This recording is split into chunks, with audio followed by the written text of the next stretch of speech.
72 e seguimos com a série Portaria 1467, aprofundando um pouquinho mais na seção 5, que trata sobre os regimes de financiamento, regimes financeiros. Artigos 31 e 32, que vem tratar os métodos de financiamento. Vamos falar um pouquinho mais técnico desses métodos de financiamento, que abrange aí, está dentro dos regimes financeiros para custear os benefícios previdenciários e cumprir com essas obrigações do RPPS. E para dar sequência no debate de hoje, nesse bate-papo leve que nós sempre temos, o bate-papo é leve, o assunto é mais técnico, mas estamos aqui nos equilibrando, assim como o equilíbrio financeiro e atuarial. Estou com Éder Moraes, um convidado que vocês já conhecem, em mais um episódio. Bem-vindo ao Agenda Cast. Obrigado pelo convite para dar sequência nesse tema tão relevante. É um tema técnico, mas que dá para você aprofundar de forma mais leve. É estritamente técnico, né? Principalmente essa parte que a gente está conversando agora, porque vai falar sobre os critérios, né? E a portaria, ela é chata, ela é Caxias nessa situação, assim, né? Ela traz ali recomendações claras e explícitas que o RPPS deve seguir, para não produzir qualquer tipo de efeito contrário à realidade do regime próprio. Mas é até interessante, né? A 9717 que veio organizar os regimes próprios, a gente fala antes das organizações, não tinha um padrão a ser seguido e cada RPPS seguia o seu caminho. Por isso que chegou num ponto também de dificuldade financeira e o desequilíbrio. Talvez seja uma das Podemos colocar causas. assim. E aí, depois da regulamentação do 97, as legislações posteriores todas vêm com esse cunho de uma certa exigência, obrigações, padronizações, para que os RPPS se mantenha sustentável da melhor forma possível. E cada vez mais o funil vai apertando. E aí a Portaria 1467, ela consolidou, né, tudo e traz também um pouco mais da rigorosidade que tem-se nas questões, principalmente equilíbrio financeiro e atuarial, que é o nosso tema, que é a busca constante do RPPS. E a Secretaria da Previdência, ela atua ali como um órgão regulador. E fiscalizador também, querendo ou não. Ela normatiza, ela regula e ela fiscaliza. Fiscaliza, ela vai em auditorias, audita o RPPS, as legislações adequadas não estão, os cálculos eles precisam ser enviados para a Secretaria para que eles avaliem também o resultado do cálculo de cada RPPS. Então imagina que, se não houvesse essa mudança estrutural da 9717 até 1467, onde prevê a unicidade, um padrão, né, um formato dos estudos atuariais, como é que a Secretaria da Previdência ia ter condições de avaliar todos esses estudos e criar mecanismos de comparabilidade entre regimes? Né? Exato. Praticamente impossível, né? Um trabalho muito grande para o volume de pessoas que atuam diretamente nessa situação. Então talvez por isso, certamente por isso, há essa unicidade, há métodos específicos e aceitos pela Secretaria da Previdência para se chegar aos resultados atuariais. No episódio anterior, nós falamos sobre os regimes financeiros e citamos capitalização, repartição simples, capital de cobertura. Repartição simples, capitalização é o mais utilizado, mas tem os benefícios não programados que entra o capital de cobertura. E já entrando no nosso episódio de hoje, né, o artigo 31 ele traz um pouquinho sobre isso, na questão do custo normal dos segurados, falando do regime de capitalização, ele deve prever ali o custeio de toda a vida laboral dos segurados, né? E o que há por trás dessa exigência da portaria? Isso é mais um mecanismo de controle para passivo previdenciário, né? Essa questão do custo normal que ele traz pressupõe-se que cada um está construindo receitas o suficiente para arcar com seu próprio benefício no futuro, né? A gente sabe que há um problema sério nisso, né? Porque o mercado remunera de maneira, digamos assim, imprevisível, né? E não tem como, nada me garante que 600, 700, 800 reais, esse custo normal só meu, vai ser o suficiente. Então aí entra a questão do patronal. Então quando ele fala esse custo normal no regime de capitalizado, é que as minhas contribuições, né, as contribuições voltadas para mim, serão utilizadas para o pagamento do meu benefício. Não só aquilo que é descontado em folha meu, tá? Aquele custo normal do servidor. Então eu tenho ali 14%, né? Ou tiver progressividade quando não há déficit atuarial, mais o que a gente chama de o custo patronal. Então, soma esses dois, esse seria o meu custo normal, que seria juntadinho ali, guardadinho nas caixinhas de investimento, para até que chegasse no momento que eu fosse ter acesso ao meu benefício previdenciário. Então, é só mais um mecanismo, né? Mais um conceito que ele traz para equacionar o déficit do passivo dele mesmo. O mesmo artigo, ele traz ali, lista, né, os métodos, como crédito unitário projetado, a idade normal, entrada e outros. O que diferencia esses métodos na prática e como essa escolha ela impacta o RPPS? Esses dois métodos propriamente ditos que a portaria cita não são os únicos aceitos. A portaria aceita outros métodos, desde que devidamente fundamentado e tal, porque são métodos de mercado, né? O que difere o PUC, né, do IAM, os dois, o que difere um do outro? O primeiro, que é o projetado, ele faz uma projeção, né, do meu benefício ao longo do tempo. Então eu vou contribuindo conforme essa projeção vai crescendo. Então quando eu vou ganhando mais, eu vou contribuindo mais. Quando eu contribuo mais, eu ganho mais, até essa linha crescer, tá? O da idade normal, na realidade, aí eu já estou diluindo tudo numa parcela única, né? A gente tem muito isso no financiamento imobiliário, né? As tabelas Price, por exemplo. Então é uma crescente ou é linear. Eu estou vendo o meu horizonte aqui. É basicamente o que difere um do outro. Agora aí você fala para mim, mas quando eu vou escolher um, quando eu vou escolher o outro? Depende, né? Depende muito. Depende do quê? Aonde é que esse servidor vive? Né? Ele é homem? A maioria é mulher? Qual é a remuneração média? Qual é a idade dessa massa? Então eu não consigo assegurar de um para o outro, falar, o melhor é o PUC. Não consigo. Eu preciso analisar primeiro toda a minha estrutura demográfica, né? Até a questão social entra ali também, né? Como é que a população vive naquela localidade, para que eu consiga definir qual é o método mais utilizado. Hoje a gente tem essa crescente, né? Já tem crescente. Quanto mais ele ganha, mais ele contribui. Quanto mais ele ganha, mais ele contribui. Porque, de fato, o benefício que ele vai ter acesso não é exatamente o valor do salário dele hoje. Vai ter recomposição inflacionária, vai ter ganho real, né? Isso a gente está falando nas paridades. Considerar as regras também, né? A forma com que são calculados os benefícios. Tudo isso aí vai impactar na forma da escolha do método, tá? Mas, via de regra, a maioria usa o projetado. E aí o artigo 31, ele também permite a utilização de outros métodos. Você falou do projetado e outros métodos também são possíveis aí atuariais, desde que atendam certos critérios, né? Podemos observar que tudo tem os critérios, exigências, requisitos, porque são importantes e é necessário que se tenha. O que isso revela na questão de flexibilidade e responsabilidade aí nessa modelagem atuarial? Responsabilidade é a chave, é a palavra-chave, né? Porque assim, eu posso mudar meu método? Eu posso escolher meu método? Pode, você pode mudar seu método a qualquer tempo. Ele precisa ser só tecnicamente justificado. O que eu não posso é utilizar um método que não condiz com a realidade do meu regime e criar um resultado artificial. E esse artificial a gente sabe, é para mais ou para menos.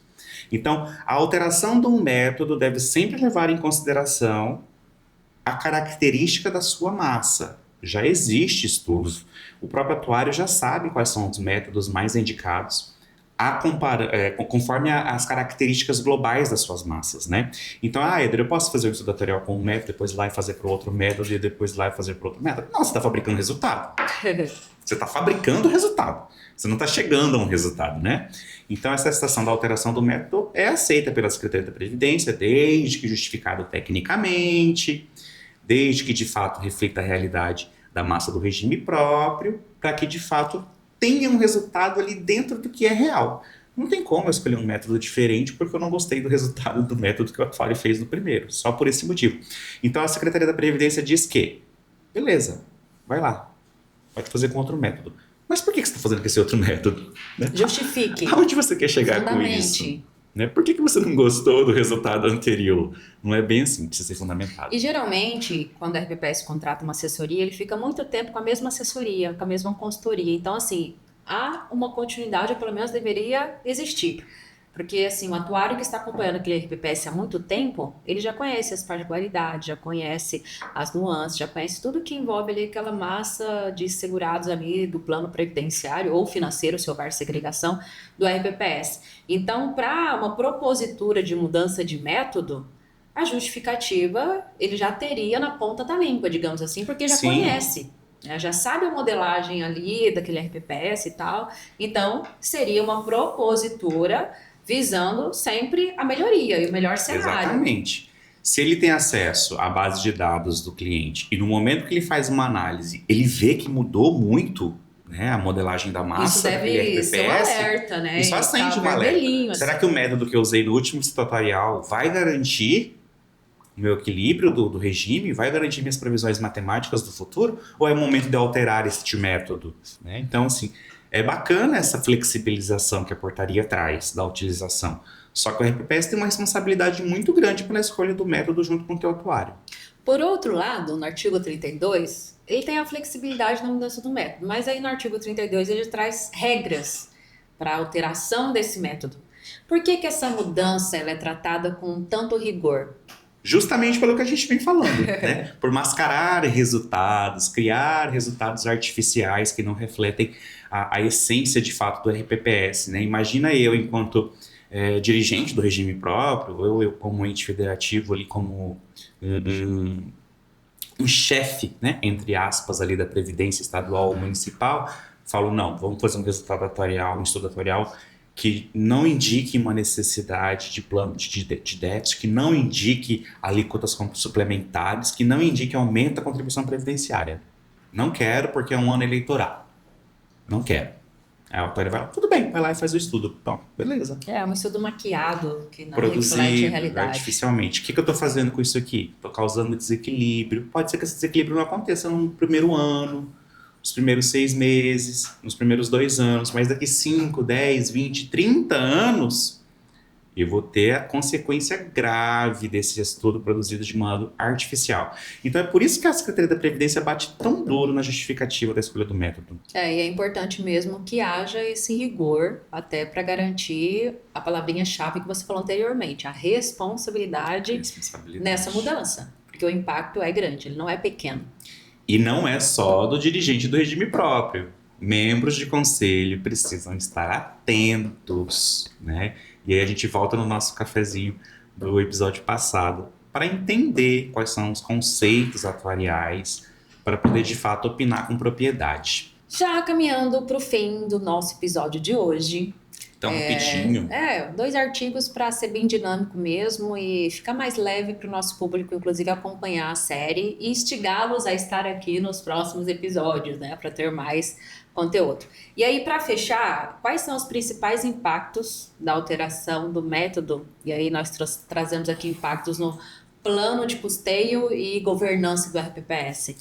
É o que ninguém quer, por um lado, né? Quando eu tenho um método ou alteração de um método que me indica déficit, eu tenho aumento de alíquota de contribuição. É péssimo para o servidor, né? O servidor já não quer aumento de alíquota de contribuição. E aí você falou em ano eleitoral, fica muito caracterizado quando há um aumento de alíquota. Fala, a culpa é do prefeito. O prefeito aumentou. Não vamos votar nele porque ele está cobrando mais de nós, está cobrando a contribuição mais alta e tal. Esse é o impacto intergeracional. Assim como acontece com a reforma. Exato. Reduziu o valor do meu benefício, a culpa é do prefeito. E o prefeito muitas das vezes está simplesmente cumprindo o que o estudo atuarial determinou, né? Para equacionar o déficit, visão de equacionamento. E é importante deixar muito claro também que não é uma decisão deliberada, descritiva de um chefe de executivo. Isso vai para as câmaras municipais, para as assembleias estaduais, para o próprio Congresso Nacional. Isso é votado, né? Isso é votado. O chefe do executivo ele vai cumprir o que foi determinado em lei. Óbvio que muitos dos projetos partem do executivo, né, para que as câmaras façam a apreciação, as assembleias. E aí, depois que passa pelas comissões, todo o processo legislativo, volta para a prefeitura e para o governo para que seja executado. Então, assim, quando essas alterações acontecem, aí aumenta a contribuição, aumenta a custo especial, aumenta pode criar ou não parcelamentos previdenciários, enfim, nunca é bom. Nunca é bom. O ideal e essa é que questão você tome o remédio que precisa ser tomado no momento Sim. certo. Essa questão política envolvida, ela acaba impactando negativamente, porque muitos políticos, seja governadores, prefeitos, eles retardam a aprovação de uma reforma, a aprovação de uma mudança de alíquota, a aprovação do... A reforma 103 que veio, hoje não são todos a EPPs que reformaram, Não. muitos ainda não reformaram. E é sempre aquele receio, né? Teve locais que foi para a mídia, do alvoroço que aconteceu na localidade, no sentido de protestarem contra a reforma. E aí fica sempre o cunho de que foi o prefeito X, governador X, que veio piorar e os nossos benefícios e etc. Então isso acaba tendo um impacto negativo porque esse retardamento da tomada de decisão, ela pode gerar consequências. Gera consequência e é muito importante assim, os servidores como um todo ter consciência que de fato não é o chefe do executivo que é o responsável direto pelo aquele aumento da contribuição ou por uma reforma que venha reduzir o valor do seu benefício, não. Dos benefícios que serão concedidos. Importante porque o direito destacar. adquirido ele fica sempre resguardado. É preservado e resguardado. Só que assim, a população precisa entender que no final das contas é sempre ele quem vai pagar as contas. E um retardamento, ele só é prejudicial. Só é prejudicial. Ele não vai amaciar, digamos assim. Ele vai criar uma dependência para a geração futura, vai criar um engessamento das contas públicas dos gestores futuros e dos próprios servidores do futuro, né? Tô dizendo assim, gente, né? Vai lá, passa a mão na cabeça do prefeito, dos seus servidores. Não é sobre isso, mas é que de fato quando a gente vai para esse debate, vai para esse embate, é muito importante que todo mundo tenha uma consciência técnica do que está sendo debatido, né? Não é eu, pessoa, que quero que seja isso. Existe um estudo, existe toda uma história ali atrás daquilo que precisa ser analisada e interpretada. Que é aquele café que a gente está tomando ainda com o pessoal lá, para explicar como é que a pirâmide funciona, né? Sim. Por que a pirâmide tem uma base mais larga? Porque ela precisa sustentar tudo que vai crescendo acima dela. Exato. Então, eu tenho lá no topo os meus servidores aposentados, mas aqui embaixo eu não tenho servidores ativos. Cadê a contribuição? Eu acabo com capitalizado. Aí as pessoas, isso causa até uma revolta. Alguém fala, poxa, eu trabalho para me pagar a contribuição previdenciária e não tenho nem certeza se eu vou me aposentar, porque não entra mais servidor, quem vai contribuir? Então, é muito importante. O remédio é amargo, eu sei que é amargo, mas ele vai ter que ser tomado. Não, é necessário. Ninguém gosta de tomar as doses homeopáticas, mas muitas vezes elas são necessárias. O café passou, terminou o café passado, vamos para o dia da foto desse episódio. Mais uma descafeinada aí para você. Quem seria o convidado e o tema desse episódio? Olha, especificamente nesse café, eu gostaria de conversar, que faz tempo que eu não converso com o Walter. Nós tivemos recentemente... Entrou uma ligação dele aqui agora. Ele me ligou mais cedo também, que ele estava mexendo com um chamado. Mas teve recentemente a decisão da STF na semana passada, derrubando a idade das aposentadorias insalubres, né? E nós ainda não conversamos ainda sobre os impactos que a gente vai ter dentro, não só da nossa ferramenta, porque a ferramenta é parametrizada, né? Eu só vou tirar isso.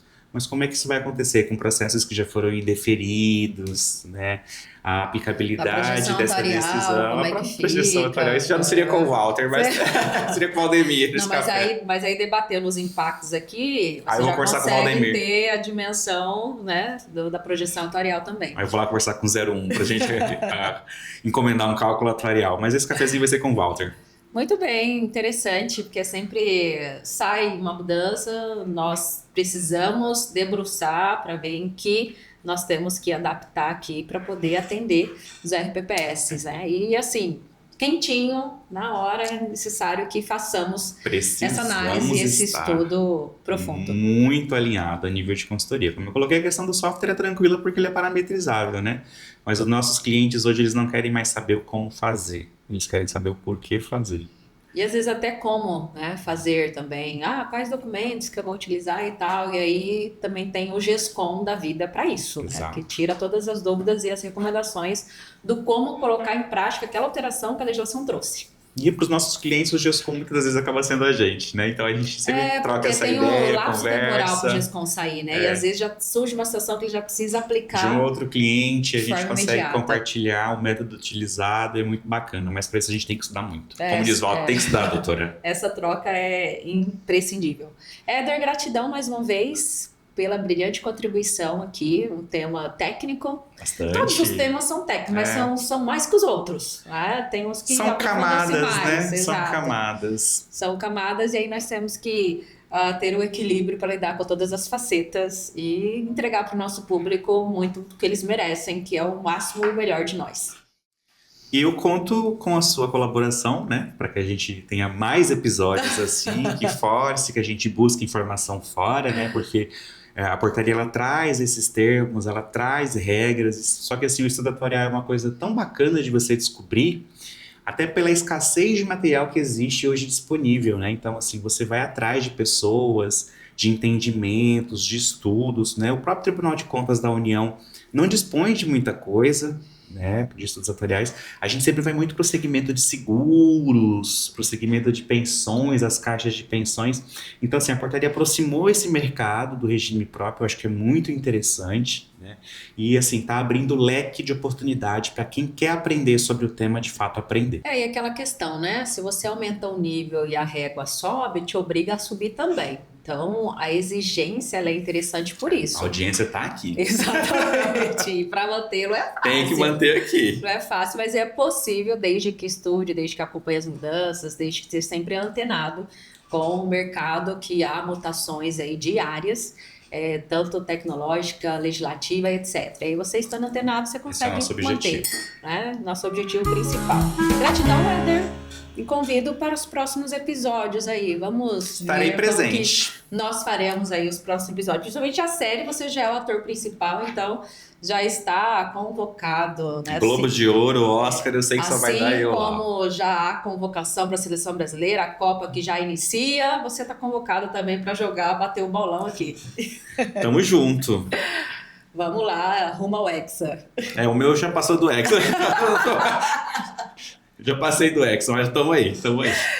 Muito obrigada, Éder. E gratidão a você que esteve conosco até o final. Continue conosco. Estamos aqui sempre dedicando a trazer os assuntos atualizados, as mudanças que acontecem e o foco específico aqui na portaria, mas com entradas de mudanças, né, que surge aí ao longo do tempo e sempre trazendo fresquinho para todos vocês.